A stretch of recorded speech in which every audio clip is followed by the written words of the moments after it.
Ayan, hello, hello. Isang nakakalok ang morning at sobrang lumalamig na dito sa Amerika. Dito mismo sa Ohio, nakakaloka.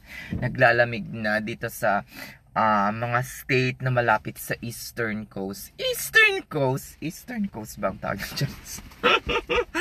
Anyway, basta yung mga yung mga dito banda malapit sa mga New York, mga Pennsylvania, naglalamig-lamig na siya, guys. At baka mag-snow din na dito ng mga November or mga ganyan, December. Mag-start na yung yellow dito. But anyway, nakakaloka itong morning na to, guys. Hindi ako tumingin sa schedule ko. Ano pala, 9 o'clock pa yung education day. Nakakaloka. Nandito na ako sa education center. Akala ko late ako kasi dumating ako 8:01 na madaling-madali ako papasok. Yun pala, sabi sa akin, ano yung course na sinign up mo? Sabi kong ganun, Emergency Department Education Day. Naku, day, 9 o'clock pa pala, day. Muntik na akong mapasama sa ibang mga ibang mga estudyante or ibang mga ospital. Nakakaloka.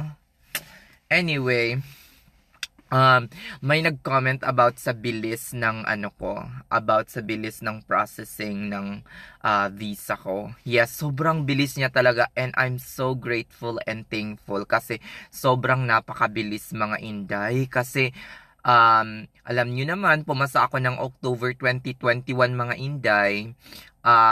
Mga beshi, mga konars, pumasa ako ng October 2021, pero after nun, parang na-depress, kasi alam nyo naman, may nangyari sa buhay ko, na-depress at nawalan ng determinasyon na pumunta dito sa Amerika. So, for a short time, parang kinalimutan kong mag-Amerika. Parang ayoko nang mag-Amerika from like October or November of 2021. Nag-apply na nga ako nun kaso pinahold ko sa Connetics. Hanggang siguro mga March na ako nahimasmasan na kung itutuloy ko pa ba, March of 2022. Buti nga mabilis na ako nahimasmasan, guys. After mga 5 or 6 months lang. Kung di baka naabutan ako ng retrogression, mga inday. Kasi, ang naisip ko nun, sabi ko magsistay na lang ako sa Pinas kasi medyo may pera na ako nun. May pera, mayaman ka, girl. Anyway, so yun, medyo okay naman. Sabi ko mag-aaral ako ulit. Gusto ko sanang maging isang abogada. Abogada! Well, yeah. Yun talaga yung gusto ko before. Gusto ko maging isang abogada. Kaso ba ko lang sumeryoso sa akin, charis.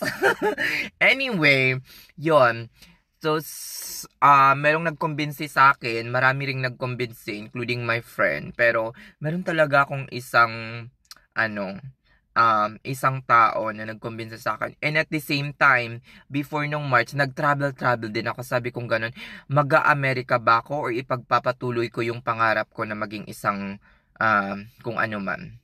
Or mag-aaral ako ulit. Tapos yun, naisip ko na, sabi ko, kakayod na lang ako sa Amerika. Tapos magre-retire ako ng 40, 45, or 48, mga ganyan. I-enjoy ko yung life ko, magta-travel ako, instead na mag-aral na naman ako ng 5 to 6 years and wait na mag-flourish yung career ko doon sa field na yon after mga 5 or 6 years na naman ang aantayin para syempre kasi kung bago ka sa career na yun or field na nilipatan mo, syempre mag-aantay ka na naman ng 5 or 6 years bago ka kumita ng good money. So yon, sabi ko mag-Amerika na lang ako at mag-iipon and then magta-travel, enjoy life, 'di ba?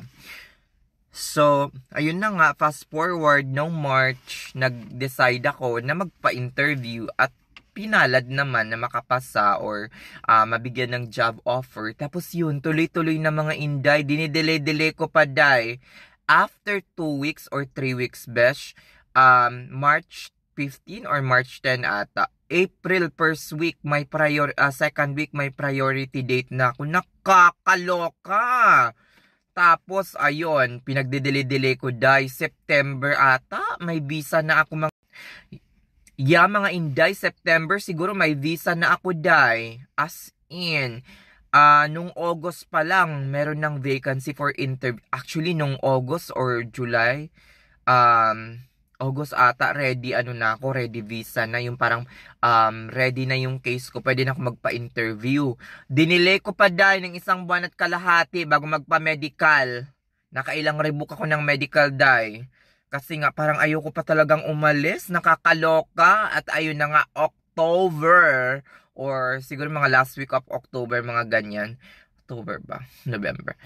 Basta yun. Meron na akong visa, day. Nasa akin na yung visa packet ko.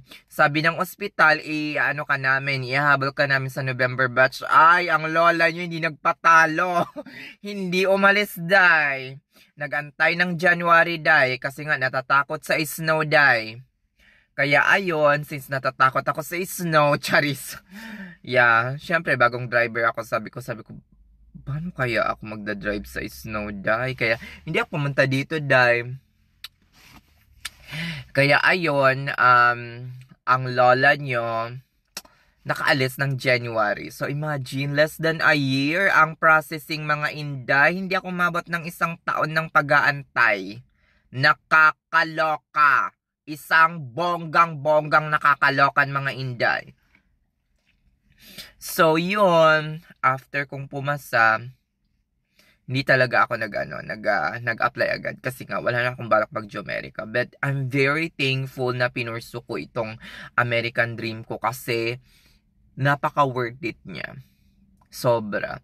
I hope after ang nagpapa-excite na lang sa akin dito ay sana after 7 years maging citizen na, charis. Iba kasi talaga ang feeling kapag American passport holder ka, mga Inday. Kasi syempre hindi naman siguro yung mga ibang mga bansa na pinupuntahan ko or pupuntahan pa lang is nagdi-discriminate ng mga Pinoy. Pero iba talaga kapag ang hawak mo na passport is a first world country passport like the America, yung USA. As in, ibang-iba, mga Inday, nakakaloka.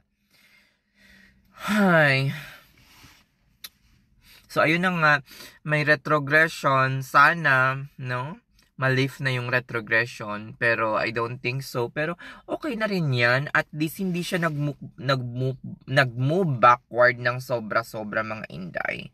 Like, 10 years, mga ganyan. 'Di ba? Yung nangyari sa mga batch 2008, 2007, yung iba nag-give up na lang 'di ba? Na pumunta ng Amerika, give up na lang yung dreams, yung iba. Pero may kilala ako, I think isa sa mga subscriber dito sa channel na to, like, yeah, nagkaroon na, siguro naabutan din siya ng retrogression ng 2008, 2007, or 2006.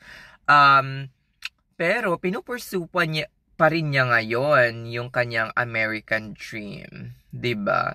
Siguro para na rin sa mga anak, kasi iba talaga pag America, Jamaica. Ay naku, marami na nang magbabash sa akin.